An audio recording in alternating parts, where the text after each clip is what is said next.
is a bit more with a crash course, and Witty is forced to recall the mid lane. Divine Judgment for Kai, and it's first blood. On cue, right?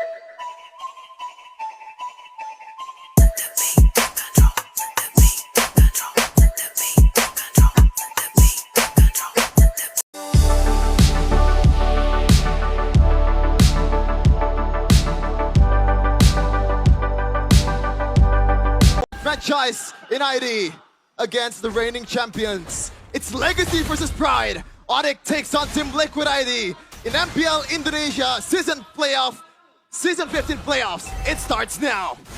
Welcome to the land of Dawn, ladies and gentlemen, where we get to see the Kaja in the jungle in the hands of Kai. Someone who we expect to go on Assassins. I guess in a way it's a pickoff hero, right? Impure Rage on Kai. I wonder if it's just going to be like a tanky build. Support emblem with the Thrill and the Season Hunter. And believe it or not, I think this game is going to put a lot of emphasis towards the EXP picks. Because in the early game, it's Lutpi's game with this initial damage. And there's going to be a lot of work to do for Iran in the early game too, because he's the one that's going to counter the engages coming in from Kairi. But that's why it's going to be weird, right? I think in the early game, they're going to have to bank on the damage of Kai. Oh, quite a bit of damage there. We're still gauging, ladies and gentlemen, how good this Kaja pick's gonna be. So far, so good. Solid damage as Keyboy places a bit more with a crash course, and Witty is forced to recall the mid lane. Divine Judgment for Kai, and it's first blood. On cue right away. Kairi, the god of the jungle, he can play anything. That's including the Kaja kill though. Might be getting engaged on Keyboy, already on the case. It looks like he read the movement. So this game is just about engaging the engager. Like, a lot of times, we see the Luoyi pick. We saw the Chip pick. They want to play reactively, but right now, they don't give a damn. They really didn't.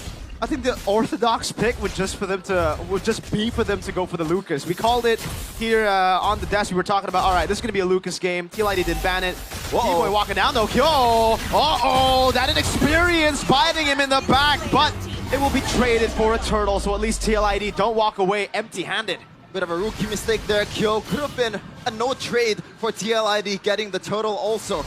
But looking at the lineup from, and the win rates that's coming in from these teams, Sans is still undefeated on the Luoyi. So even though this is a Chip and Luoyi combo, which a lot of people don't really like because, you know, the overloads of the teleporters, I think it's still going to work for Onic, especially this is the team that we know can pull off some crazy stuff. Looking at the talent prediction though. Woo. Wait, I think I predicted TLID 3-2 actually. You went for TLID? Or bias prediction. Well here it is, ladies and gentlemen. 3 Onyx, 2 TL. So diversion up top, Aran's going to be caught. Divine Judgment coming down with Lupi going in all the way. Won't be enough damage to take Aran down. The Badang good at disengaging. A flicker out as Fabian continues to path in the opposite side of the jungle, getting that level lead against Kai. And as I said earlier, this is going to be an early game for Lutpi because he has the early game damage. Meanwhile, Sabero is still needs to stack up the items. So they're going to be rotating on towards the XP a lot, but Witty! Oh, instant burst down. Good night, Witty. Good night, Witty to Keyboy. Purple buff. And now Kairi. This is tricky because there you go. This is the problem when you're picking a Kaja. You're not the most dynamic jungler out there. You're pretty much just old jungle, and your jungling potential is super low. Keyboy though, on towards Kyo. Storage coming to Crash Course, a Purify already used as Kyo runs away. Kai gets the Divine Judgment. Lutpi again with the damage as Sans gets the dispersion enough to take him down. Kairi said, get over here to Mr. Kyo, and that's 2 kills already on the rookie. There's probably gonna be some consideration of substitution in game number 2 if he still continues to perform like this. Fabian on the turtle. Kai doesn't have the Divine Judgment just yet. It's still on cooldown. Lutpi going in. That's going to be all in over to the back. Aran going to be taken down. Witty still there. As Lutpi goes for more damage. Witty taken out. Retribution from Fabian with a Soul Sever combo. Turtle 2 over to TL, but Onic win on the battle. Yep. 2 kills. They'll take that any day of the week. And Kairi is going to take that jungling boost to further boost his potential on the burst. I'm kind of curious about the build coming in from Kairi, because is it gonna be, oh, there you go. It's a Thunder Belt, so a bit more utility right now, a bit more slows as well. So this is gonna be the, you know, that Season 11 Kairi utility jungle era, which is in a way good because Onic was dominating at the era, but at the same time, this is Kairi we're talking about. They missed out on the assassin potential of the god of the jungle. We can say that all we want, Sheffin, but unfortunately, if we look at the drafts again, right, he was kind of forced into this position. And Onic were prepared for it. That's Witty. Tsunami Slam already bringing that T-Boy. Oh, before he can do anything. Guy walking up. Aran going for the disengage already. Oh, Lupi! Thunderclap in the midst of it. All kill. Gonna be taken down to Witty. Falls as well to Lupi. But Keyboy though, that's a really fast reaction on the teleporter there, knowing that he's gonna be engaged on and he needs his teammates' help to retaliate. And he's already healthy right now on the bottom lane, screening for Savero. Now I understand, you know, why a lot of people that I've spoken to, analysts, a lot of pundits, a lot of just fans of TL, have been saying that Aaron might be the better choice in playoffs. Playing in this grand stage is quite intimidating, and we gotta say, Kyo definitely is feeling it. Yep, there's a reason why Aaron Shiki is named the untouchable one. He performed at the most grandiose stage in M6. Kind of fell short though, but he's gonna be here to support the rookie and maybe give his inputs as well in the break that's gonna come after game number 1. Onic though right now still 1.7k gold lead. They're in a pretty good position despite them picking this Kaja, and now second objective battle. Surely this favors TLID just because of the jungle. Aran on it already with Fabian.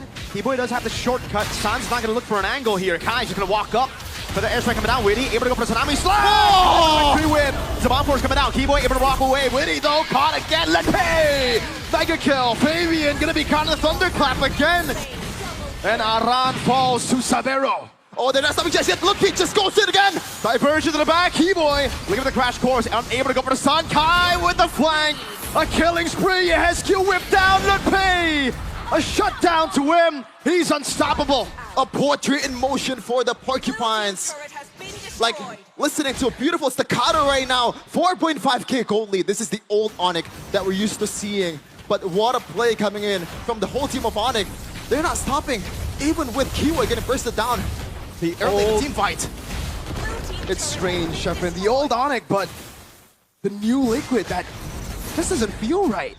3-12, 5,000 gold lead, neutral objective control, but I think they're usually known as a team that has the better battles, the better skirmishes. Now it's Onic who are playing their game. Yep.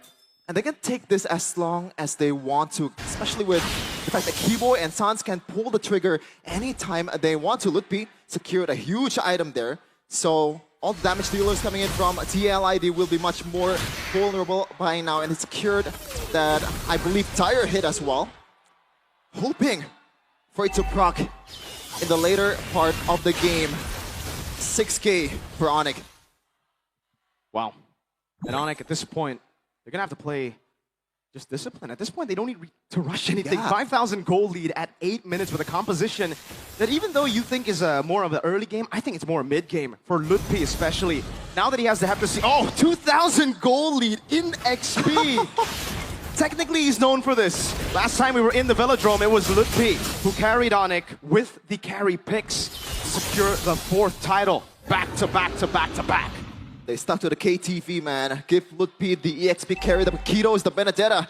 And this time, it's Masha. We've been wondering why it got banned quite a lot in the regular season. But this is the answer. 5-0-3 for Mr. Lutpi, and he's looking to get more in his back. And the fact that he can just split wherever he wants to. There's 2 teleporters. He can go into team fight anytime he wants.